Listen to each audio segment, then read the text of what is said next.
Assalamualaikum warahmatullahi wabarakatuh. Alhamdulillahilladzi anzalal Qur'ana fi syahri Ramadan hudan linnasi wa bayyinatin minal huda wal furqan. Asyhadu an la ilaha illallah wahdahu la syarikalah wa asyhadu anna Muhammadan abduhu wa rasuluh. Amma ba'du. Sahabat Bayi TV rahimakumullah, Al-Qur'an inilah nama kitab yang mulia itu. Kalamullah yang diturunkan secara berangsur-angsur kepada Rasulullah Muhammad Sallallahu Alaihi Wasallam melalui perantara malaikatnya yang mulia Jibril alaihi salam. Petunjuk bagi manusia yang menjelaskan kepada hakikat petunjuk dan kebenaran yang sejati, yang menjadi hakim antara yang hak dan yang batil, yang menjadi pembeda antara yang muslim dan yang kafir, yang menjadi batu ujian bagi kitab-kitab sebelumnya dan juga batu ujian bagi orang-orang yang datang kemudian. Apakah mereka mau beriman atau kufur kepadanya?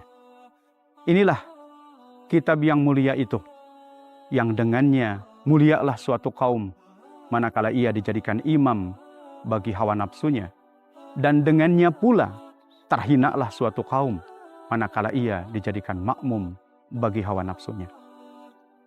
Namun kitab yang mulia ini tidaklah mampu menggerakkan hati dan jiwa manakala seseorang hanya membaca huruf-hurufnya saja, lebih mengagumi sastranya dibandingkan substansi dari tiap-tiap kalimat di dalamnya. Ia tidak akan memberi efek apapun manakala dibaca untuk sekadar melipur lara dalam kegundahan, menambah wawasan dalam keilmuan, menyelesaikan tesis atau disertasi pelengkap ritual-ritual dan momen-momen tertentu dalam pelantikan para pejabat contohnya, dan lain sebagainya. Pembacaan seperti ini hanya menimbulkan efek keimanan sesaat, pemahaman yang parsial yang tak akan mampu menjadi daya dorong perubahan konsepsi hidup dan perubahan akhlak secara menyeluruh. Al-Quran hanya akan memberikan efek dalam kehidupan manusia manakala ia dipahami sebagaimana generasi pertama sebagai objeknya itu memahaminya, yakni Rasul dan para sahabatnya yang mulia. Ia turun menjawab segala persoalan yang timbul, menjawab keraguan-raguan dan menguak tabir ketidakpastian, menjelaskan perkara yang hak dan batil, menyelesaikan perselisihan masa itu. Ia berinteraksi langsung secara moral dan emosional kepada para objek pelakunya. Ia mengarahkan hati-hati, acuan, berpikir, membimbing sikap dan perilaku kepada suatu manhaj dan sistem tertentu, mencelupkan seluruh unsur entitas tersebut kepada celupan Allah, dan celupan siapakah lagi yang lebih baik daripada celupan Allah. Sibghatullah wa man ahsanu minallahi sibghah wa nahnu lahu abidun. Sibghah Allah, dan siapa yang lebih baik sibghahnya daripada Allah, dan hanya kepadanya lah kami menyembah. Sibghah artinya celupan. Sibghah Allah adalah celupan Allah yang berarti iman kepada Allah yang tidak disertai dengan kemusyrikan. Tengok kembali sejarah generasi terbaik itu. Tengok kembali bagaimana ayat demi ayat diturunkan kepada mereka. Pahamilah Al-Quran sebagaimana generasi itu telah memahaminya. Bagaimana mereka telah diarahkan dan dibimbingnya, dan bagaimana mereka berinteraksi langsung dengannya sepanjang hidup mereka. Tengoklah kembali masa keemasan itu, karena Allah Rabb semesta alam telah memuji mereka, ridho terhadap mereka, dan membenarkan mereka.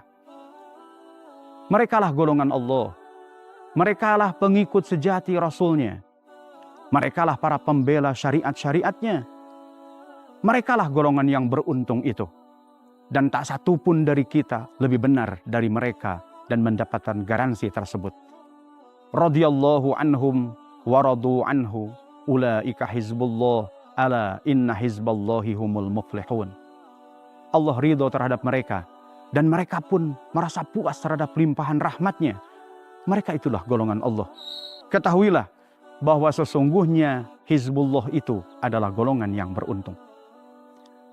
Sahabat Bayi TV rahimakumullah, begitulah Kita memang seyogianya hidup dengan generasi pertama umat Islam, membayangkannya dalam kehidupan kemanusiaannya, dalam problem-problem kemanusiaannya, merenungkan tujuan-tujuan besarnya, serta memerhatikan dengan saksama bagaimana Al-Quran menuntunnya langkah demi langkah. Ketika ia terjatuh lalu bangkit, ketika lemah lalu melawan, ketika kesakitan lalu bersabar, ketika diberi nikmat lalu bersyukur, yang kesemuanya ini memperlihatkan ciri khas kemanusiaan. Dengan cara pandang seperti ini, maka kita akan senantiasa merasa bahwa diri kita juga menjadi objek sasaran Al-Quran yang kita merasa sedang dituntun olehnya sebagaimana generasi pertama itu dituntun. Ketika Al-Quran menyeru untuk menegakkan sholat, zakat, puasa, haji, dan jihad fisabilillah, maka kitalah yang sedang dipanggil olehnya. Kitalah objek yang sedang diajak berbicara olehnya. Kitalah yang akan menegakkannya.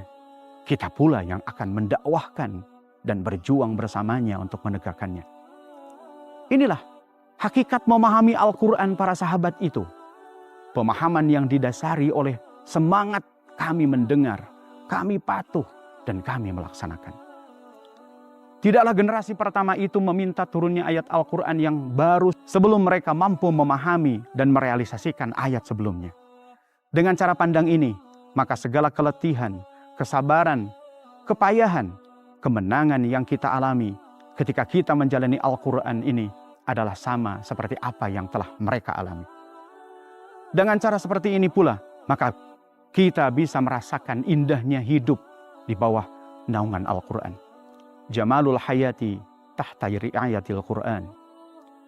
Sahabat BITV rahimakumullah, Al-Quran adalah naungan yang akan memberikan cahaya. Cahaya itu akan senantiasa terang benderang di hati orang-orang yang mengimani kebenarannya dan mau melaksanakannya. Ia akan menjadi lentera di tengah kehidupan yang kian gelap gulita. Ia akan menerangi, membimbing, dan memberikan rambu-rambu pada setiap jalan-jalan dan ruas-ruas kehidupan yang penuh luka-liku syahwat, subhat-subhat, dan tipu daya. Sehingga dengannya menjadi jelaslah mana jalan yang hak di antara sekian banyak jalan-jalan yang batil. Al-Quran, ia diperuntukkan untuk manusia terkhusus Rasulullah Muhammad SAW sampai akhir zaman. Ia tidak berubah walaupun peradaban, sarana, dan teknologi telah mengalami kemajuan yang pesat. Walaupun telah berlalu generasi demi generasi, istilah-istilah, aturan-aturan, dan hukum-hukum di dalamnya sudah final, paripurna, dan sudah pasti kompatibel dengan manusia di seluruh masa. Al-yawma akmaltu lakum dinakum wa atmamtu alaikum ni'mati wa raditu lakumul islam dina. Pada hari ini telah kusempurnakan untuk kamu agamamu dan telah kucukupkan kepadamu nikmatku dan telah kuridhoi Islam itu jadi agama bagimu. Al-Quran tidak membutuhkan nilai dan sistem lain yang berasal dari manusia untuk menopangnya. Semestinya semua nilai-nilai, sistem dan tatanan hidup manusialah yang harus menyesuaikan dengannya. Merupakan kekeliruan besar. Manakala Al-Quran yang harus progresif dan up to date, mengikuti dan menyesuaikan perkembangan kebudayaan manusia. Istilah dan penafsirannya dipaksa agar kompatibel dengan aturan dan sistem hidup pada suatu masa. Janganlah nas-nas Al-Quran itu dibebani dan diminta untuk menyesuaikan dengan teori-teori ciptaan manusia yang tidak tetap. Yang mana teori-teori itu terbatas pada objek kajian, batasan permasalahan, sarana atau prasarana pendukung kajian pada masa itu. Dan bahkan suatu saat, mungkin pada zaman yang berbeda, teori itu dapat dibantah oleh manusia lain dengan argumentasi dan bukti-bukti menurut manusia itu lebih akurat dari sebelumnya. Sahabat BITV rahimakumullah, marilah kita jujur kepada diri kita sendiri. Berapa lama kita telah membaca Al-Quran dalam satu hari? Berapa lama dan berapa kali kita telah menghadiri kajian-kajian yang membahas, menganalisa, mengkaji dan mempelajari Al-Quran dalam satu minggu, atau satu bulan, atau bahkan satu tahun? Berapa lama waktu yang telah kita habiskan untuk bersama Al-Quran sepanjang hidup kita? Lalu bandingkan, jika pertanyaan di atas, kita ganti objeknya menjadi medsos, Facebook, Instagram, TikTok, dan lain sebagainya. Pekerjaan, tesis, pendidikan duniawi, S1, S2, S3, teori-teori marketing, sales, saham, politik, fisika, ekonomi, dan teori-teori studi lainnya. Games, nonton TV, acara gosip, berita, talk show, kuliner, hobi, nonton bioskop, pertandingan-pertandingan, film dan hiburan-hiburan lainnya. Betapa mahirnya kita dalam bidang ini. Betapa condongnya kita terhadap hal-hal seperti ini. Betapa penasaran dan gelisahnya hati kita jika melewatkan hal ini. Padahal kita semua sadar bahwa semuanya itu hanya bermanfaat di dunia saja. Subhanallah. Dengan berbekal kebersamaan dengan Al-Quran yang sangat singkat ini, dengan berbekal pengetahuan tentang Al-Quran yang sangat minim ini, lalu pantaskah dengan serta-merta kita menilai bahwa Al-Quran sudah ketinggalan zaman? Sehingga saat ini sudah tabu dan sudah tidak zamannya lagi untuk membicarakan Al-Quran di mimbar-mimbar, di diskusi-diskusi ilmiah, dan bahkan obrolan-obrolan ringan sesama kita? Tidak. Mungkin kita tidak mengatakan secara verbal dengan lisan kita. Namun bukankah perilaku kehidupan kita menunjukkan hal yang demikian?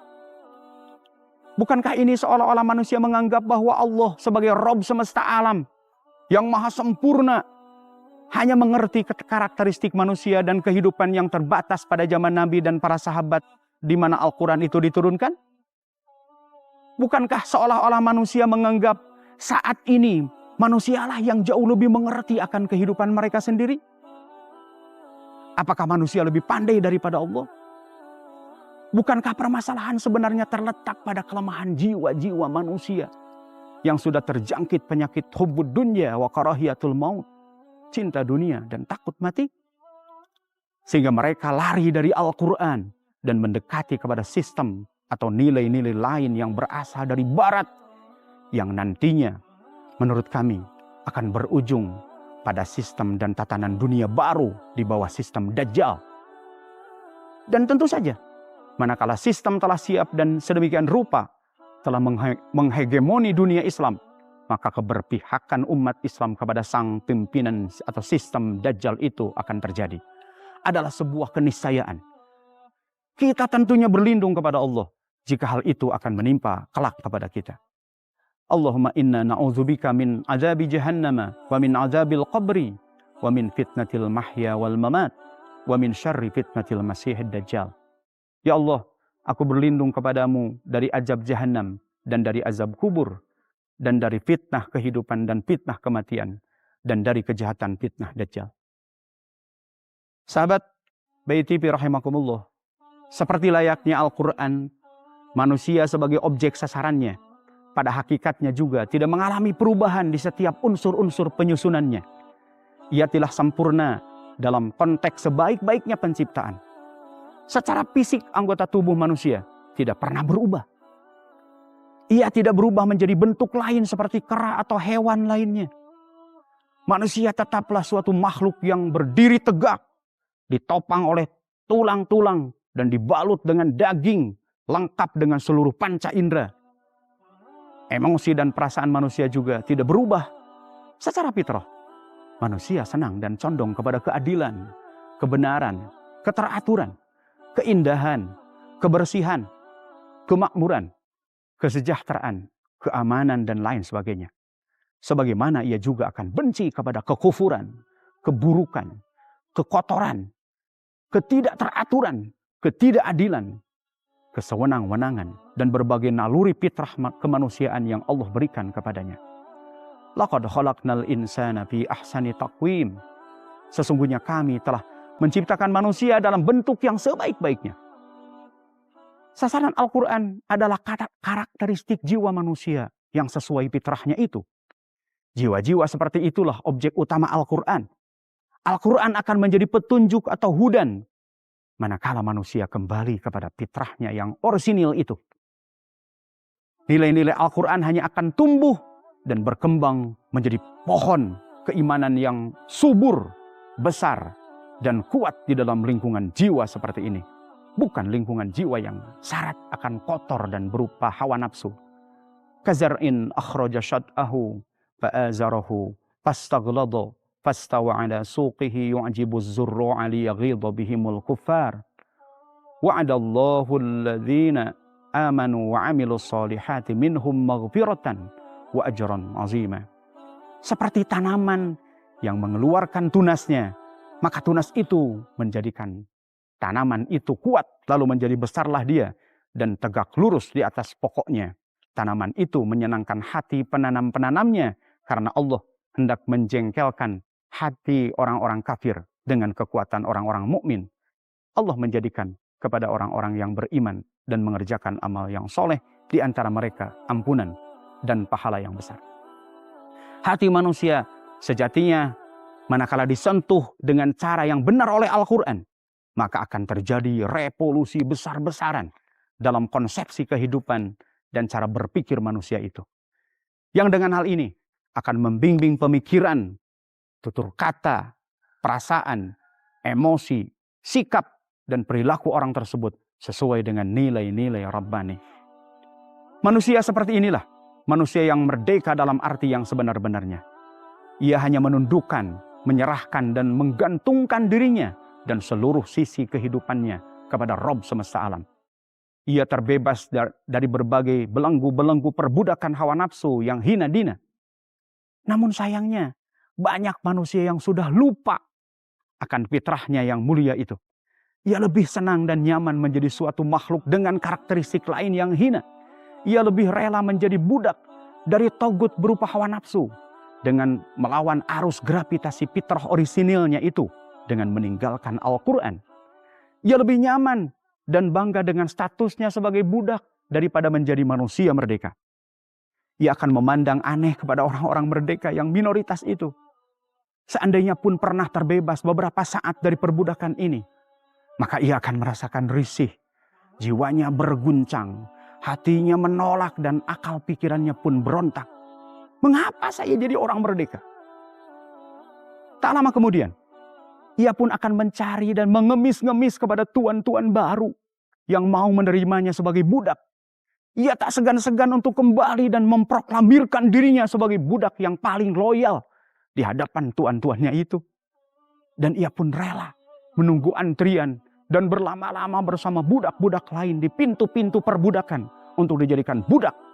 Padahal yang pertama kali menjadi budak itu sudah ditendang, keluar dengan berlumuran peluh sekujur tubuh yang penuh luka siksaan, badan yang hampir remuk dan bahkan nyaris mati. Sudah sedemikian pun ia masih mencoba mengantri di pintu-pintu tuannya untuk menjadikan budak kembali untuk kesekian kalinya. Itulah mental sejati budak. Ironis luar biasa. Sahabat BTV rahimakumullah, Al-Quran ini adalah guidance atau manual book berisi aturan-aturan dari Allah kepada manusia untuk menjalani kehidupan di dunia dengan benar dan meraih kesuksesan nanti di akhirat. Dengan Al-Quran inilah manusia akan menjadi mulia dari derajat budak menjadi hamba Allah. Allah sebagai Rabb, pencipta, pengatur, dan pemelihara jagat raya dengan segala isinya. Sedangkan manusia objek pelaksana aturan Allah tersebut. Tentunya kita tidak akan mengatakan ada guidance yang lain yang setara atau lebih baik daripada kalamullah ini. Sejatinya pasti yang menciptakan jauh lebih mengerti tentang objek ciptaannya daripada objek ciptaannya itu sendiri. Betapapun objek yang diciptakan yang berupa manusia itu telah mengklaim dirinya telah mampu menciptakan objek-objek lain.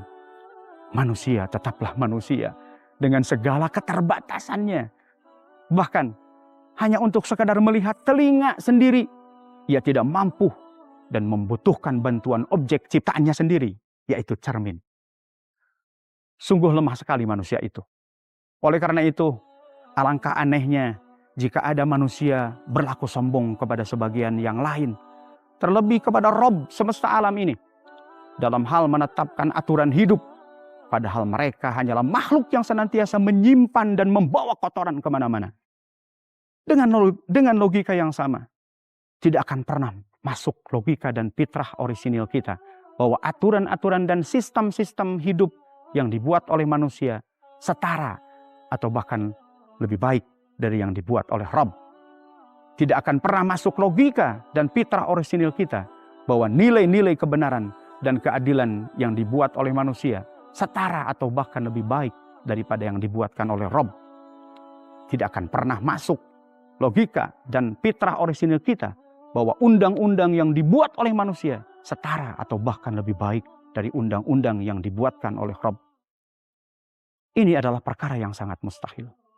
Wa tammat kalimatu rabbika sidqan wa adla la mubaddila li kalimatihi wa huwas samiul alim. Dan telah sempurna kalimat Rabbmu, yaitu Al-Quran, sebagai kalimat yang benar dan adil.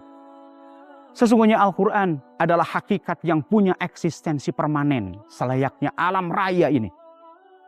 Semesta raya adalah kitab Allah yang bisa terlihat oleh panca indera kita. Sedangkan Al-Quran adalah kitab Allah yang dibaca oleh kita. Keduanya untuk melakukan suatu pekerjaan. Keduanya pun memiliki tabiat, objek sasaran yang sama, bergerak dan tanpa pernah diganti.